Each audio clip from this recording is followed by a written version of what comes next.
Hi everyone and welcome back to my channel. Today is a very special day because I'm standing right here at the home of C.S. Lewis, the man who wrote the Chronicles of Narnia. This house is called the Clins, is where Lewis lived, wrote, prayed, and thought deeply about faith and truth. Right here, he worked on stories that would inspire millions of children around the world, including the story of Aslan, the great lion who represents Jesus.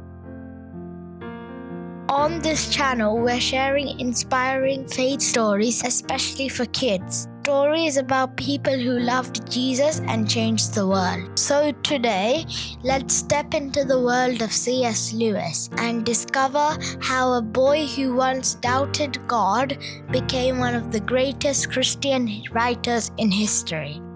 Let's begin. Did you know he didn't always believe in Jesus? Let's find out how he found his way back to faith.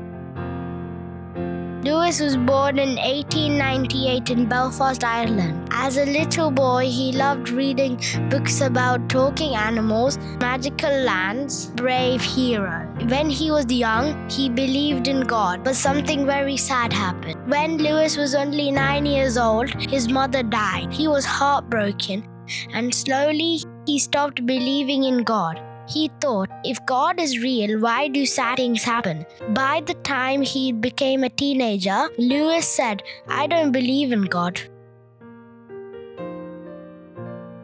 Lewis grew up to become a very smart man. He became a professor at Oxford University in England. He studied books, history, and ancient stories. He was very intelligent. He liked logic and facts. But something interesting happened. The more he studied stories and myths, the more he noticed something strange. Many stories from different countries talked about a hero who sacrifices himself, a death that brings life, a king who saves his people. And Lewis began to wonder, what if the story of Jesus is not just a myth, but the true story? One day, Lewis was talking with his friend, a Christian writer named J.R.R. Tolkien, the man who later wrote The Lord of the Rings. Tolkien told him Jesus is the true myth, the true story that really happened. Lewis couldn't stop thinking about that. A few days later, he was riding in his brother's motorcycle, sidecar on the way to the zoo. During that trip, something changed inside him.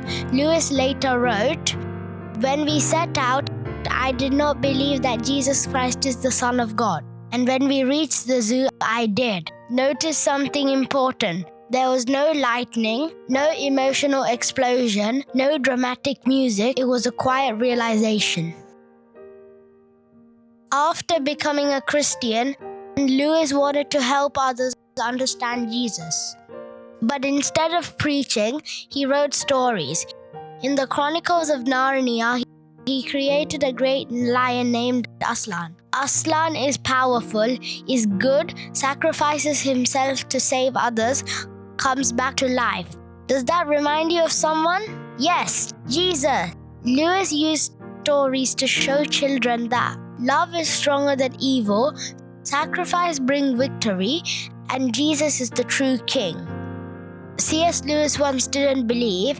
He had questions, he had doubts, he had pain. But he searched for truth honestly, and he found Jesus.